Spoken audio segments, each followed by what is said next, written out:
Greetings and welcome to Growth Hacking Secrets. I'm your host Mohammed Siddique from Atlanta, Georgia, and the co-author of New Success Secrets available on Amazon. On this episode, we have a special guest, Jim Roddy. Jim is the author of The WalkOn Method to Career and Business Success. Please join me to give a warm welcome to our guest, Jim Roddy. Jim, welcome. Thank you, Mohammed. Great to be here. Great to talk with you today. I appreciate. Looks like you are prepared to be on this podcast. Share us all the success secrets, all the mistakes you have done. Are you ready for it? I am. I'm ready to share. I'll open myself up to you and your audience. Wonderful, wonderful, Jim. We appreciate that very much. Let me start with this. Where were you? What happened? Who you were surrounded with that inspired you to write a book on walk on method to career and success? Sure. There's kind of a path to get there. It wasn't like some eureka kind of moment. So, like, my background is I've experienced as an entrepreneur, as an executive, like an ops manager. I was a VP of marketing, then a company president for 11 years. I've also integrated with that, been a speaker, a podcast host. And then this is the second book that I've published. And the first one that I published is called Hire Like You Just Beat Cancer. When I was 32 years old, I was diagnosed with colon cancer, and it forced me to step away from the business when I was operations manager because I had to get surgery and the chemo. And that one, I really saw the gaps that I was leaving for an organization. And that's why I wrote that book, because I realized that I need to aggressively build a strong team. And so that also spun into the WalkOn Method. Some folks, when that book came out, they're like, now I know why you're so driven. It's because you had cancer. And I was like, I don't really every day wake up like, I'm a cancer survivor, I'm going to go take this on.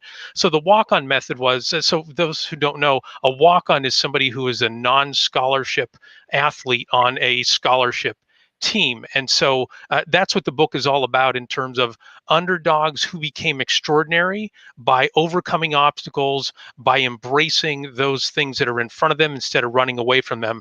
And so the book really dives into showing how folks can become extraordinary from starting off as ordinary. I interview 30 walk-ons of the book to find out what was their path, and I use those experiences today as a business coach, and I advise executives. So it's all kind of get wrapped together.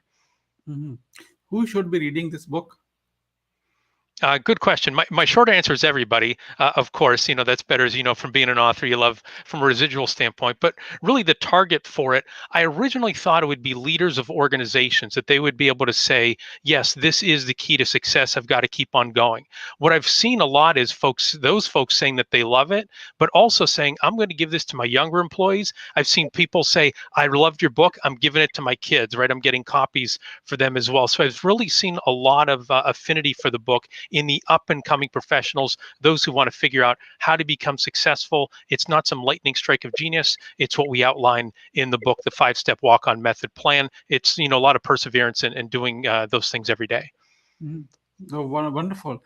So the people who are reading this book and applying the walk-on method for their career and success, what are the top 3 missteps to avoid so that way they actually really become successful using this method?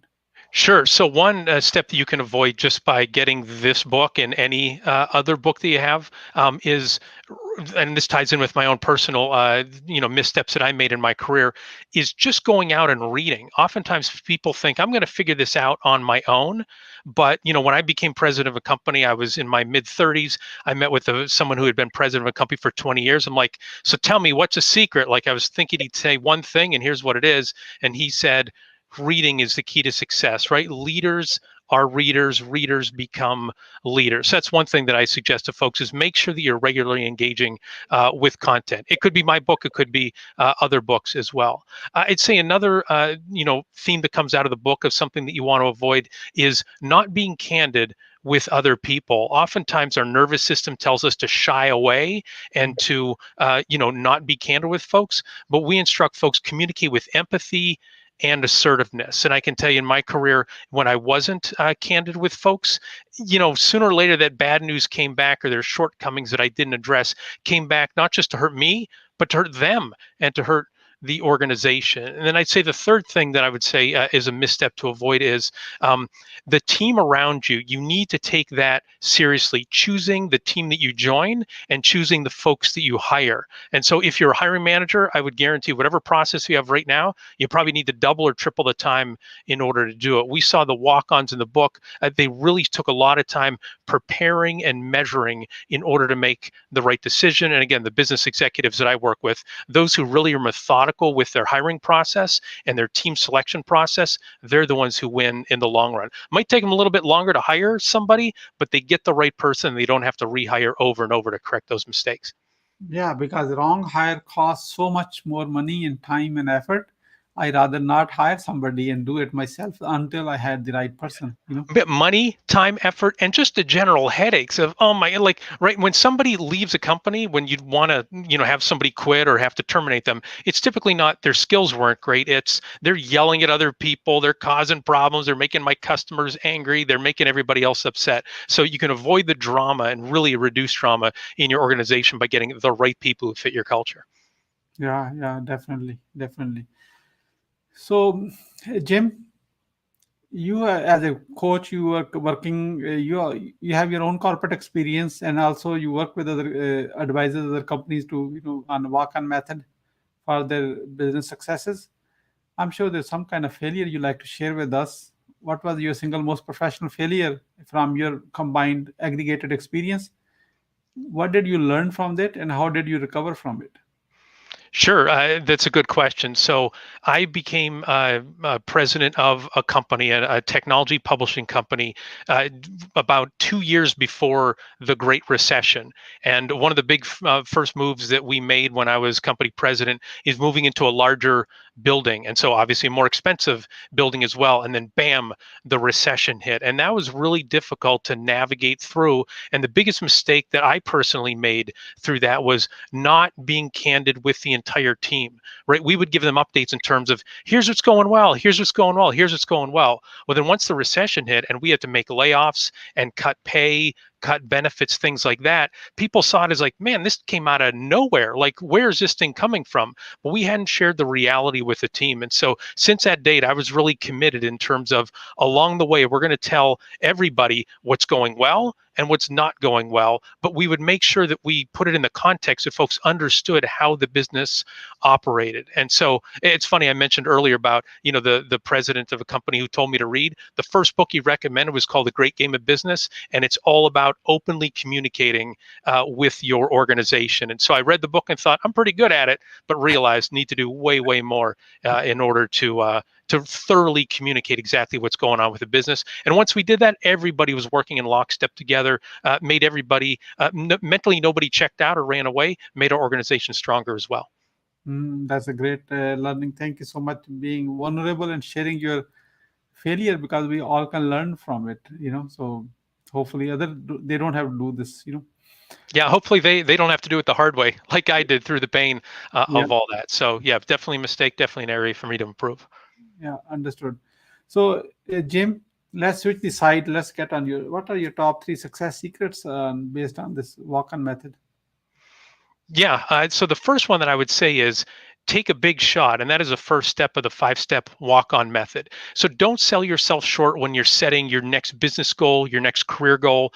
Don't think about here's what I really want and then aim for something less just to play it safe because anybody can do that.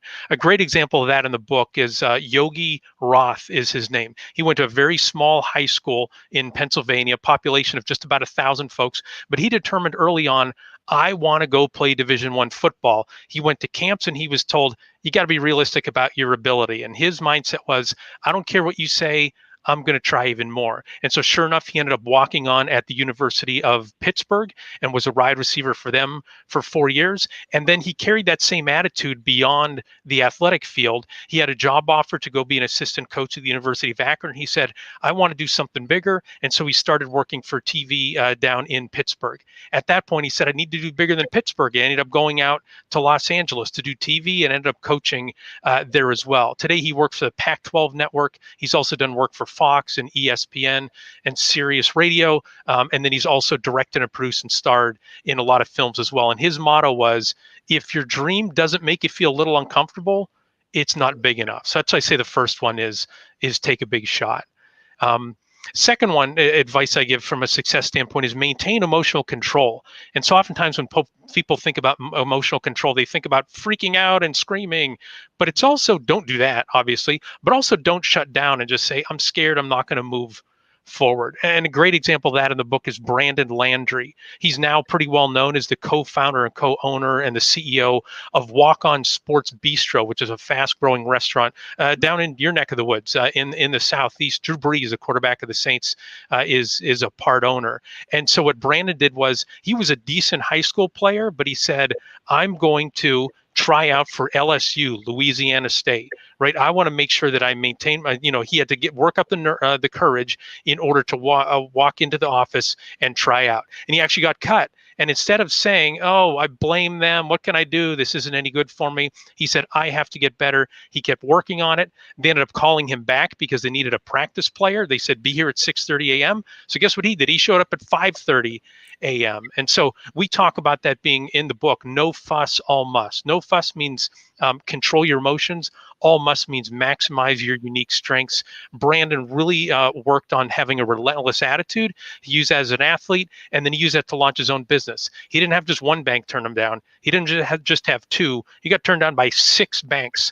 And when I asked him, what would you have done if the 6th bank, 7th bank would have turned you down? He's like, we'd have gone after the 8th. So, he really maximized that unique strength of being relentless. And now at WalkOn's, he's been, Entrepreneur of the Year in Baton Rouge in Louisiana. And they do a lot of community give back as well. And then the third success that I'll tell, and I'll be much shorter, we call it in the book, be an energy elevator. And a psychotherapist friend of mine taught me, be an energy elevator, not a soul sucker. And the great way to do that, this is really simple, Mohammed. When someone says, how are you doing?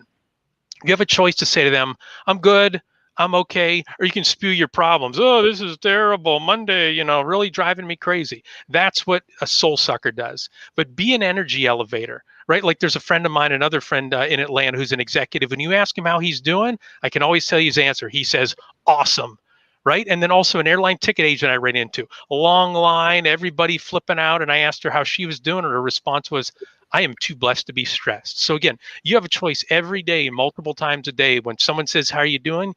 Be an energy elevator, lift them, lift yourself, lift your attitude. Don't be a soul sucker. That's good. So you are welcome to add 2 more if you like, because you said there's the 5 steps, Sure. Yeah. So the 5 steps for the book are, again, step number 1 is take a big shot. Step number 2 is make a passion statement, not a fashion statement, be passion statement. So that means prepare with passion, practice with passion, and then play with passion. Put in the work first, and then you'll be ready for prime time. Too many people want to skip to the end. The third step that we have is about embracing obstacles. We call it run uphill. When you see a hill, instead of walking or slowing down, run uphill, because when you go through that, you're going to be forged through that difficulty, and it's going to make you stronger. Step 4, as we mentioned, is no fuss, all must. Again, maximize your unique strengths. And the last step is also important. It's make them throw you out of the gym, right? Never, ever, ever, ever, ever, ever, ever quit. All great endeavors have a perseverance phase. Don't quit. Don't quit on yourself before they throw you out of the gym. Keep working, keep going hard. Don't sell yourself short. Oh, thank you so much. I love the line. Until they throw you out of gyms, that's, oh my God, nobody is going to do it anyways. Yeah. And some of our walk-ons got thrown out, and they kept coming back, and they got thrown out again, and they kept coming back until they came what they wanted for, and they did that for themselves and to benefit the team as well. Yeah, wonderful. No, that is amazing. It's a great steps. In fact, it's a great read, I'm sure. So how the Growth Hacking Secrets community, people are watching this now or in the future, can support you, Jim?